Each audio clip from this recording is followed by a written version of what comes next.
हमारे साथ इस वक्त मौजूद हैं लोक जनशक्ति पार्टी के राष्ट्रीय सचिव मोहम्मद उमर। अब इनसे जानेंगे कि जो एनडीए ने प्रचंड जीत हासिल की है बिहार में, उसमें इनको कितना हर्षोल्लास मिला है, क्या कहना चाहेंगे एज अ राष्ट्रीय सचिव। उमर जी, बहुत बहुत स्वागत है आपका। जी, आपका भी। सबसे पहले तो हम ये जानना चाहते हैं कि आपकी इतनी प्रचंड जीत पे क्या कहना चाहेंगे आप अपनी पार्टी के बारे में, एनडीए के बारे में। सबसे पहले मैं तो आपके चैनल को जो है बहुत धन्यवाद देना चाहता हूं कि आपके चैनल के माध्यम से हम बिहार की जनता को बहुत बहुत जो है धन्यवाद देना चाह रहे हैं कि हमारी एनडीए की सरकार के ऊपर भरोसा करने के लिए बिहार की जनता का बहुत बहुत जो है धन्यवाद। और हमारी सरकार अभी बनी है, एनडीए की सरकार, और इसमें जो है जनता की सुरक्षा सबसे पहली है और महिलाओं की सुरक्षा है। और बिहार, सबसे पहली बात तो ये है कि बिहार के युवाओं को उनके ही राज्य में नौकरी मिले। ये सबसे पहली जो है हम लोग जो है कोशिश करेंगे। हमारी प्राथमिकता यही है कि बिहार की जो युवा हैं वो जो दूसरे प्रदेशों में जाकर दर दर भटकते हैं रोजगार के लिए, तो उनको उनके ही प्रदेश में नौकरी मिले। इसके लिए हम लोग सबसे पहला काम यही करेंगे। उमर जी, मतगणना जिस दिन हो रही थी उस हाँ, दिन शुरू में ऐसा दिखाया जा रहा है, उसके पहले भी जितने एग्जिट पोल थे, एग्जिट पोल भी यहाँ फेल हुआ। हाँ, फिर उसके बाद जो विपक्ष की बातें आ रही थी कि इस बार एनडीए किसी भी तरह से नहीं आ पाएगी, सोपड़ा साफ हो जाएगा, बहुत सारी बातें सुनने को आ रही थी। फिर जो रिजल्ट आया है वो अनएक्सपेक्टेड आया है। हाँ। ना तो कोई एग्जिट पोल उस वहां तक पहुंच पाया और ना ही विपक्ष पहुंच पाई। इसका क्या सीक्रेट है? देखिए, सबसे पहले मैं आपको ये बताना चाहूँगा कि विपक्ष का काम है लोगों को भ्रमित करना। हमारी जो सरकार, एनडीए की सरकार पहले भी थी, मोदी जी ने जो योजनाएं चलाई है सेंट्रल गवर्नमेंट का, उससे जो है बिहार वासियों को बहुत फ़ायदा मिला है। बिहार को जो है बहुत विकास हो, बिहार में बहुत विकास हुआ है। और उसके बाद में उसको देखते हुए बिहार की जनता ने हमको जो है दोबारा हमारे ऊपर भरोसा किया और हमको जो है बहुत प्रचंड जो है जीत मिली है। इसके लिए मैं बिहार से जनता को फिर से बहुत बहुत धन्यवाद देना चाहता हूँ। आपकी पार्टी की अगर बात करें तो जी। चिराग पासवान पे मोदी जी ने पहले भी भरोसा किया। हाँ। जी, जी। लोकसभा के चुनाव में 5 सीटों पे 100% स्ट्राइक के साथ उन्होंने जीत हासिल की, हाँ। एनडीए सरकार बनाई। इस वक्त जो विधानसभा का चुनाव हुआ बिहार में अभी हाल ही में, जी, जी। उसमें उनको 29 सीट मिली हुई थी, जिसमें उन्होंने 19 सीट पे अपनी जीत दर्ज की है। हाँ। चिराग पासवान को मोदी जी बिहार का टाइगर भी कहते हैं। जी, जी। क्या राज है? मतलब वाकई में वहां की जनता उनको इतना लाइक करती है? क्या इनकी स्ट्रेटजी क्या है? आपके पार्टी की क्या स्ट्रेटजी ऐसी है कि स्ट्राइक रेट इतना बढ़िया आ रहा है? अ, हमारे चिराग पासवान जी जो हैं, जो कहते हैं वो करते हैं। जैसे विपक्ष लोग जो है लोगों को भ्रमित करते हैं कि ये नौकरियां देंगे, वो को कर देंगे, ये कर देंगे, उनका एक नहीं चला।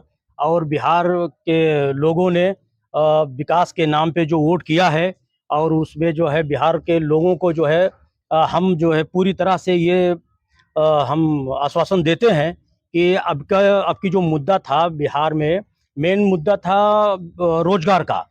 तो हमारे चिराग पासवान जी ने ये बात कहा है कि उनके बिहार के जो हमारे युवा हैं, इनको जो है इनके ही क्या प्रदेश में रोजगार दिया जाए। तो इससे जो है लोगों ने वोट किया। और हमारा जो क्या नाम है, लोकसभा का जब चुनाव था, हमारा स्ट्राइक रेट 100% था। हमको 5 सीटें मिली थी गठबंधन में, और 5 सीट हम जीत के लेके आए। और हमारे जो चिराग पासवान जी ने जो कहा था, वादा किया था, उस पे उन्होंने वो खरे उतरे हैं। इसलिए जो है फिर से बिहार की जनता ने हमारे जो है पार्टी पे, एनडीए की सरकार पे भरोसा किया है और फिर से जो है जीत दिलाई है। क्या लग रहा है आपको, सरकार किस तरह से बनाई जाएगी? कौन होगा सीएम फेस? नीतीश अभी का क्या रोल रहेगा? नीतीश आएंगे, फिर से सीएम बनेंगे, या फिर उनको इस बार बाइकआउट किया जाएगा? क्या कुछ लग रहा है आपको? देखिए, हमने चुनाव तो लड़ा है उन्हीं के चेहरे पे। ये सीएम जो है नीतीश कुमार जी को ही बनाएंगे। बाकी आगे का फैसला जो है आला कमान तय करेगी कि सीएम किसको बनाया जाए। सुनने में आ रहा है कि नीतीश को इस बार अलग कर दिया जाएगा। हो सकता है सीएम फेस लल्लन सिंह हो। और अगर कोई भी सीएम फेस बनता है, उसमें आपकी पार्टी का क्या रोल होगा? आपकी पार्टी को क्या पद दिया जाएगा? देखिए, अभी हमने कोई डिमांड नहीं की है पद के उस पे। और फिर से एक बार आपको आपके चैनल के माध्यम से लोगों को बताना चाहता हूँ कि हमने जो चुनाव लड़ा है वो नीतीश कुमार जी के ही जो है चेहरे पे चुनाव लड़ा है कि उनको बनाया जाए। अगर हो सकता है कि आला कमान अगर तय करेगी कि किसको कौन सा जो है पद दिया जाए, तो वो फिर आगे देखा जाएगा। अभी फिर इस बात पे हम कुछ नहीं कहना चाहते हैं।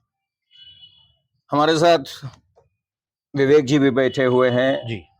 बहुत अनुभवी हैं ये राजनीति के बारे में, इनसे भी जानना चाहेंगे। विवेक जी, क्या लग रहा है आपको, बिहार का जो भी समीकरण आया, जिस तरह का प्रोपेगेंडा वहां पे था, जिस तरह की सिनारियो थी, जिस तरह की सिचुएशन थी, उससे तो ये लग ही रहा था कि वहां की जनता जिस तरह से जो स्टार प्रचारक की दुर्गति कर रही थी, वोट चोर की अपीलें हर जगह हो रही थी।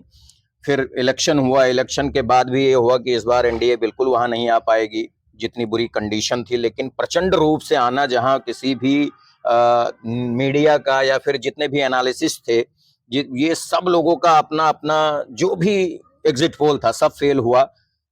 आउट ऑफ द बॉक्स जाके इस पार्टी ने इस बार जो है वहां पे सीटें हासिल की हैं। क्या कुछ लग रहा है आपको, आप क्या कहना चाहेंगे? देखिए, भारत की राजनीति में एक परिवर्तन आ चुका है। अब खिचड़ी सरकार, जिसे आप लोग आमतौर पे हम लोग कहा करते थे, उसका रिवाज खत्म हो चुका है। जिस तरफ लगता है जनता बहुमत में जो पार्टी जा रही है, उसी की तरफ वोट डाल दिए जाते हैं पूरे। कि कम से कम चुनाव के तुरंत बाद जो करप्शन होता था, वो अब धीरे धीरे समाप्त होता जा रहा है। अगर लगा, बिहार की जनता को लगा कि सुशासन हमारा इनसे है, रोजगार की उम्मीद हमें इनसे है, या फिर सुरक्षा हमारी इनसे है, व्यवसाय हमारा इनसे है, आगे बढ़ गए। बिहार तो वैसे बुद्धिजीवियों का प्रदेश है, आंदोलन की शुरुआत बिहार से होती है। बुद्धिजीवियों का प्रदेश है, लेकिन एम्प्लॉयमेंट भी बहुत है वहाँ पे, पलायन भी बहुत है अभी। हर एक शहर से, मुंबई हो, गुजरात हो, कोई भी स्टेट हो, वहाँ से बेचारे बड़ी बुरी कंडीशन में गए हैं वोट डालने, और वोट डालने के बाद उसी कंडीशन में उनको वापस भेजा जा रहा है। इस पे क्या कहेंगे आप? कहाँ है रोजगार? देखिए, कुछ चीजें ऐसी होती हैं जो बाद में प्रथाओं में परिवर्तित हो जाती हैं। सुशासन का युग बिहार में बहुत पहले से नहीं शुरू हुआ है। जब तक पिछली सरकारें हुआ करती थी, ना वहाँ रोड था, ना सुरक्षा थी। मतलब मैं तो ऐसा बताऊं आपसे कि जो ट्रेन रात में उतारती थी, उस ट्रेन पे लोग रिजर्वेशन नहीं लेते थे। अब ऐसा समय नहीं रहा। और जो बाहर रोजगार कर रहे हैं, जो कर चुके हैं, जो शुरुआत कर चुके हैं, कई लोगों को एक अपॉर्चुनिटी ज़्यादा अच्छी मिल रही है। धीरे धीरे विकास हो रहा है, स्टेप बाय स्टेप चीज़ें बढ़ती हैं। जैसे औद्योगिकीकरण और अच्छा हो जाएगा, यहाँ पे कुछ अपने बाहर से एमएनसीज आ जाएंगी, रोजगार यहाँ बढ़ जाएगा, तो यहाँ पे भी सब चीज़ें शुरू हो जाएंगी। फिलहाल ये उत्सव का माहौल है, प्रचंड जीत मिली है, विजय विजय होती है। इसके ऊपर एक आखिरी सवाल विवेक जी, प्रचंड जीत पे जैसे ही रिजल्ट क्लियर हुआ है, उसके बाद फौरन वहां विपक्ष का एक और बम फूटा है जी, वोट के बारे में कि वोटर जो थे वहां पे वो 7 करोड़ 42 लाख थे, लेकिन वोट कुछ 7 करोड़ 45 लाख पड़े हुए हैं, तो 3 लाख वोट का घोटाला हुआ है वहां पे। देखिए, इस पे क्या कहेंगे आप? ये कोई ऑफिशियल डेटा तो है नहीं। ऑफिशियल ही है, क्योंकि चुनाव ऑफिशियल, आयोग ने ही ये डेटा दिया था। आपने भी नहीं कहा ऑफिशियल है, आपने भी लगा दिया ऑफिशियल ही है। जी, मतलब संदेह आपको भी है। जब आएगा कोई ऐसे एनालिसिस जो कि देखा जाएगा, आपके पास न्यायपालिका है, जाइए द्वार खटखटाइए उसके। ऐसा नहीं है कि कोई अनकंट्रोल तरीके से सब कुछ चल रहा है। अगर बेईमानी हुई है तो उजागर हो जाएगी। लोकसभा का चुनाव हुआ, पूरी मेजॉरिटी नहीं आई इनको, तब किसी ने कुछ नहीं कहा। जब विजय हो गई है, तब सब लोग प्रश्न उठा रहे हैं। इस पे विचार करना चाहिए और हार को स्वीकार करना चाहिए। किसी को 200 से 39 या 33 या 36 पे नहीं लाया जा सकता है। 40-50 रहे होंगे, 36-35 पे आ गए। मतलब इसको कहने का ये है कि बहुमत जो है आपका, बहुमत जिसको मिल रहा है, मैंने आपको पहले ही वाक्य बताया था, जिसको बहुमत मिल रहा है, जनता उस ओर इसलिए चली जाती है कि खरीद फरोख्त जनता नहीं चाहती है, नहीं होने देगी। आप हर स्टेट का इलेक्शन देख लीजिए, दिल्ली का देख लीजिए, कहीं का देख लीजिए, मिक्स गवर्नमेंट अब कहीं बनने का रिवाज खत्म हो चुका है।